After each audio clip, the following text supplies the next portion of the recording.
Hi, have you ever wanted to create an interactive matching game for your students, but you just didn't know how to do it? Well, if you're anything like me, then the answer to that is definitely a yes.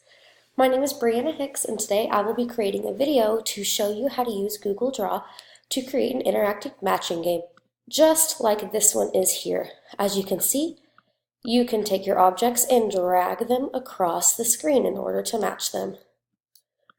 So let's get started. The first thing we want to do is create a background to our Google Draw.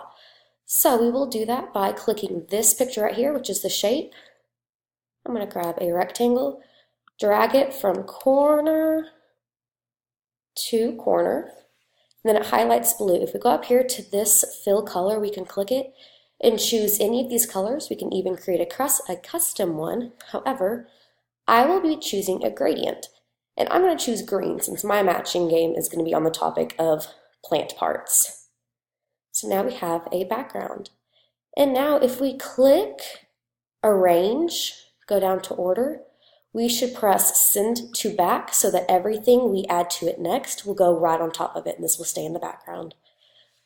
So the next thing that we want to do is create our title. So in order to do that, we want to create a text box. So I'm going to go ahead and click that. And I'm just going to go ahead and drag this out and then write out my title, which I will call Plant Parts Matching Game. Alrighty. And now one thing that I really like about this is that I can highlight this, I can center it, and if I drag this up a little bit, I can even center this vertically, which I think is super cool. So now I'm going to make the font a little more fun because you can always change the font and then make it a bit bigger so it is easier to read. You can also change the color right here if you would like to. So now that we've created our text box and our title, what we want to do next is create the pictures for our matching game. Now these are pictures that you can create yourself and add onto your computer, or you can Google them. I'm just going to go ahead and copy and paste the ones that I have on my example because they are ones that I created myself.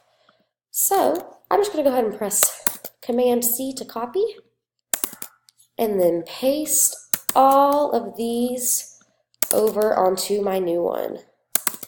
You can also do this by dragging your pictures from your desktop onto your Google Draw. So now I have all 4 of these on here.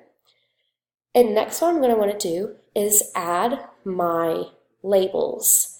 So there's a couple different ways that you can do this, but I want to show you almost the harder way to do it, just to show you a cool thing that we can do that kind of groups things together. So I am going to go back up to Shape, and I can choose any of these shapes that I want. And if there's one that maybe fits your lesson better, then go for it. But I'm just going to go ahead and do a regular rectangle. So I'm going to draw out, whatever size I want. I'll do it just like that. And if you see, the fill color is automatically what your background is. So if you want to change that, which I recommend doing, you can just go up to Fill Color and choose a different one. So for this, I'm going to actually do a custom color. So I can just drag this across the screen, find a color I like, press OK, and that is now my fill color. Now, a trick to this that I think is pretty helpful, just to make sure that all of my labels are the exact same size, because that's something that I really like. I think it looks very clean. I'm going to click it and highlight it just like it is right now, copy it, and then I only need 4 labels, so I'm going to paste it 3 times. So 1, 2, 3. And now I have 4 copies of the exact same size rectangle. And one thing I love about Google Draw is if you see these red lines, it helps you match up your shapes with the ones around it, which also, once again, just makes it look very clean cut. So now that I have the base for my labels, I want to draw a text box so I can write the name of the label inside. So I'm going to click text box. I'm going to create it inside of my rectangle, and I'm going to write my first label. So if my first one says STEM, I'll write it there. And just to make sure that everything kind of ties together, I'm going to make it the same font as my title up here, which in this case is lobster. And I'm going to make that font a little bit bigger just so we can read it. Now, I'm also going to go up here and change the alignment of my words. I'm going to make it centered horizontally as well as vertically.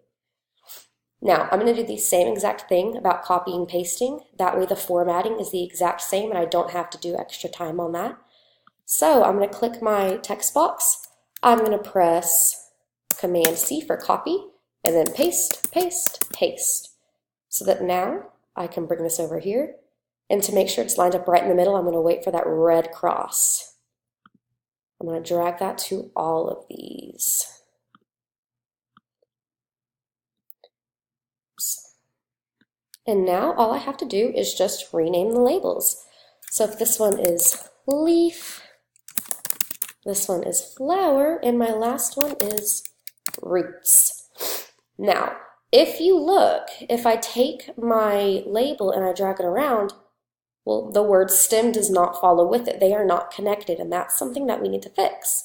So I'm going to go ahead and click and highlight my stem, my label, press Shift, and then click the outside of the purple box that I have so that now I have both of them highlighted. I'm going to go up to Arrange and press Group. So now if you look, they move together. And I'm just going to go ahead and do that on all 4 of these. So Arrange Group. Oops. Let's go back. I think I clicked the wrong thing. I see what happened. So now let's look at this. Arrange, order, send to back. There you go. And that is a perfect example of why we want to make sure our background is sent to the back. I think I accidentally highlighted it. So let me just start with the purple background then. Highlight that, Shift, and I clicked my leaf. And now I'm saying Arrange Group. Doing the same thing with my flower. Arrange Group. Same thing with my roots. Shift, click that, Arrange Group. And now if you see, all of them drag together. Oops. Just like that. And I can easily match my pictures together and create a very simple matching game that is quick and easy to do.